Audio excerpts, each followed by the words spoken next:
Eso que falta, el noticioso postmatutino prevespertino de FM La Tribu que te deja con ganas. Legislativo, ejecutivo, judicial y eso que falta.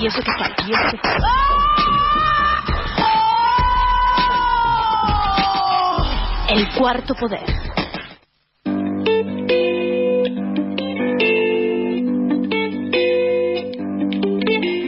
El Ministerio de Salud de la Nación informó hace algunos días la existencia de 5 casos de Mpox en Argentina en lo que va de 2024, o la mal llamada viruela del mono. Para conocer más de esta enfermedad, estamos en comunicación con Leda Guzzi. Ella es médica infectóloga, miembro de la Sociedad Argentina de Infectología y además miembro de la International AIDS Society. Hola, Leda, ¿cómo estás? Te habla Maylén desde Eso que Falta. Hola, Maylén, ¿cómo estás? Muy bien, muchas gracias por atendernos. Sabemos que estás en jornada laboral, así que intentaremos ser concisos en las preguntas para, informar un poco a la audiencia sobre esta enfermedad. ¿Por qué en principio se la conoció como viruela del mono? Y otra de las preguntas me parece más importantes es ¿qué diferencia tiene con la viruela, entre comillas, normal o la que conocemos todos y todas?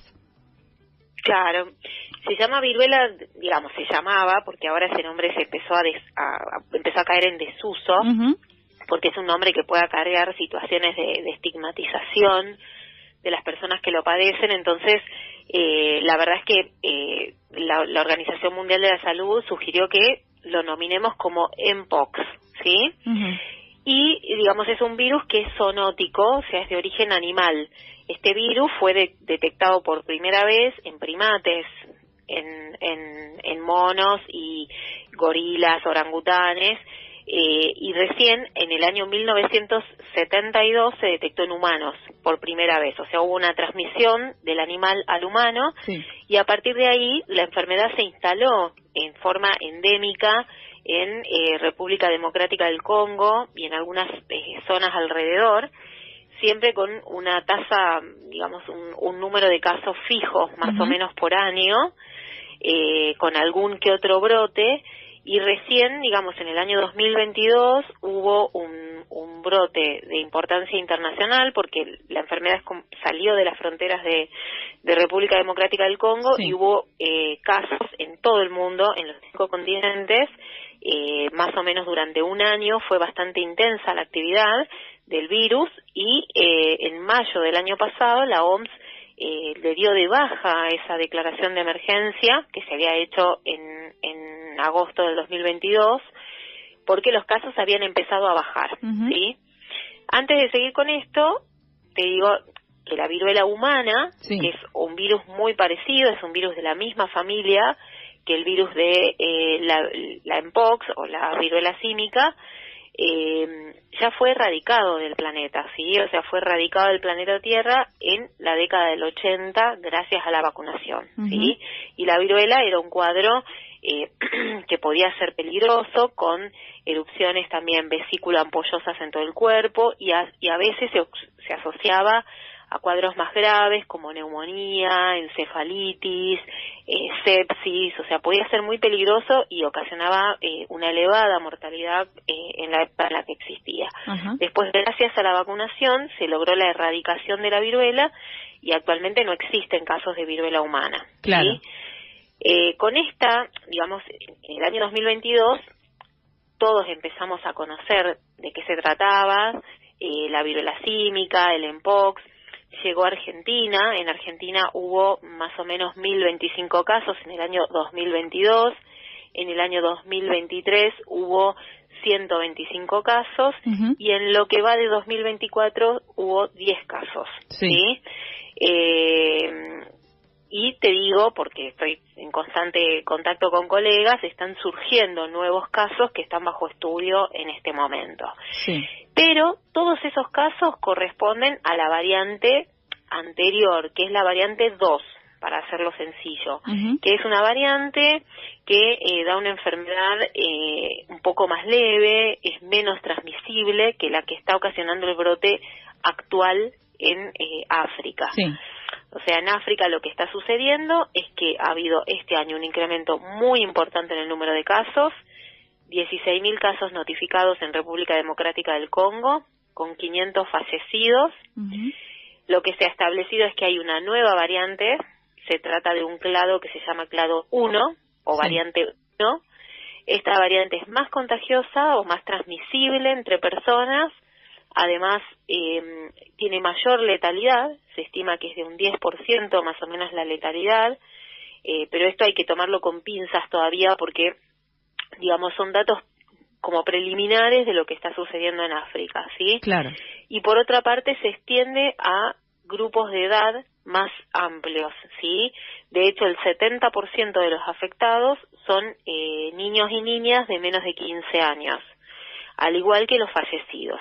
Y por eso es que se genera esta nueva, digamos, declaración de emergencia de salud pública de importancia internacional que dio a conocer la Organización Mundial de la Salud el 9 de agosto y que motivó que todos los países nos pongamos en alerta, que sensibilicemos los mecanismos de vigilancia epidemiológica, que estemos alertas, que estemos sensibles, que podamos detectar rápidamente un caso sospechoso, establecer cómo estudiar ese caso sospechoso, cómo llegar al diagnóstico, cómo saber si esto corresponde a la variante 1 o a la variante 2, las medidas de aislamiento y, por supuesto, el trazado de los contactos, que es fundamental como para prevenir que la enfermedad siga diseminándose. Claro.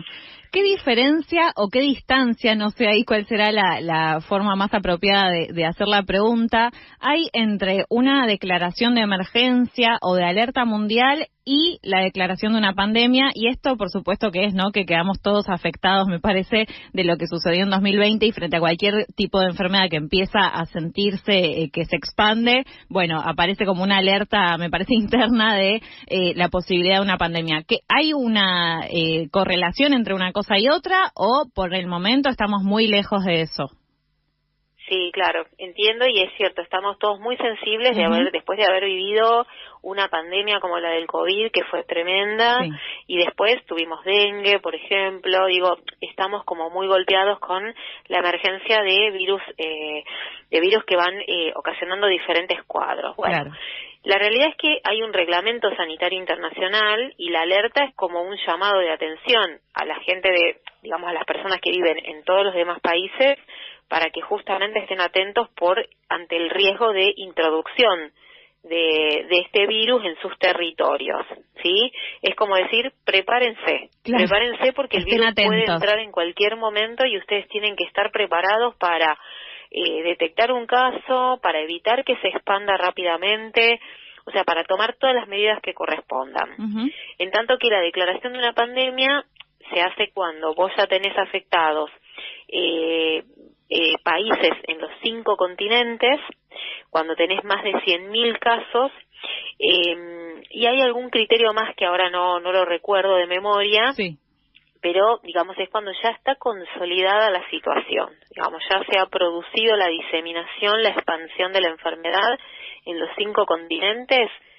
En general te diría que ese es el criterio más duro para la declaración de una pandemia. Perfecto. ¿Sí? Bueno, todavía no estamos en una situación de pandemia por Mpox, estamos en una situación de un brote epidémico de magnitud en África y tenemos que estar muy atentos porque si llega a entrar este clado tenemos que prevenir la diseminación. Hay que aclarar que los casos que hasta el momento se han documentado en Argentina son casos que corresponderían al clado 2. ¿Sí? O sea, el mismo que teníamos antes. Perfecto, el que ya conocemos por lo menos. No se ha documentado la presencia del clado 1, que es el que está ocasionando el brote actual en África. Perfecto. En un hilo de Twitter de hace un par de días decías, esta nueva epidemia es otra peligrosa amenaza global de salud pública que exige la acción coordinada de los líderes de todo el mundo. ¿Querés ampliar un poco esa afirmación? Sí, yo creo que todas las autoridades gubernamentales de los países tienen que tomar nota de este riesgo, no se puede subestimar de ninguna manera y esto implica prepararse. ¿De qué manera? Alertando a los equipos de salud, otorgando los presupuestos que sean necesarios para digamos, el diagnóstico virológico, la secuenciación, para que todas las medidas de aislamiento se puedan tomar como corresponden. También promover, digamos, una diseminación de la información que sea fidedigna y que sea apropiada para la población, evitar la infodemia que tanto daño hace también, digamos, y también coordinarse, digamos, hacer una acción coordinada entre los estados también, para que justamente, porque si esto entra a Brasil o a Paraguay o a Bolivia, estamos a un paso de tenerlo nosotros, ¿no? Claro. Entonces tenemos que tener comisiones de salud que estén en constante comunicación, que fluya ese diálogo y esa comunicación informando de la situación epidemiológica, y también compartiendo las bases de datos genéticas, que son muy relevantes para saber bien qué clados están circulando en cada país para una determinada enfermedad, y bueno, en este caso para Mpox. Perfecto. ¿Cuáles son los síntomas y las alertas a las que debemos estar atentos y atentas, y para ello entonces acudir al médico y no saturar, digamos, en un momento en que las enfermedades de vías aéreas superiores son las que priman, ¿no? Entonces, bueno, para evitar como la conglomeración en guardias y demás, ¿a qué debemos estar atentos? Sí, es re importante lo que decís. La realidad es que el cuadro da fiebre, o sea, en general los pacientes casi todos tienen fiebre y malestar general, y la aparición de unas erupciones cutáneas que son como ampollas. Yo creo que esto es lo que tiene que llamar la atención, la aparición de ampollas en cualquier parte del cuerpo. Estas ampollas suelen aparecer sobre todo en las manos, pueden aparecer en la cara, en la región de los genitales, en la región perianal. Entonces, la aparición de este tipo de ampollas, ya sea con contenido amarillento o con un contenido translúcido, o que vayan evolucionando en distintas etapas, ¿no? Hasta costras. Lo ideal es cuanto antes mejor, ¿no?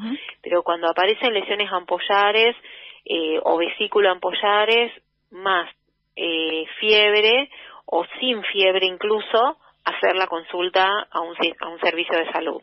¿Sí? Perfecto. Una última y ya te liberamos. Pensando en las declaraciones del ministro de Salud bonaerense estos días, ¿qué crees que va a pasar con el dengue durante el verano que se nos aproxima en no tanto tiempo?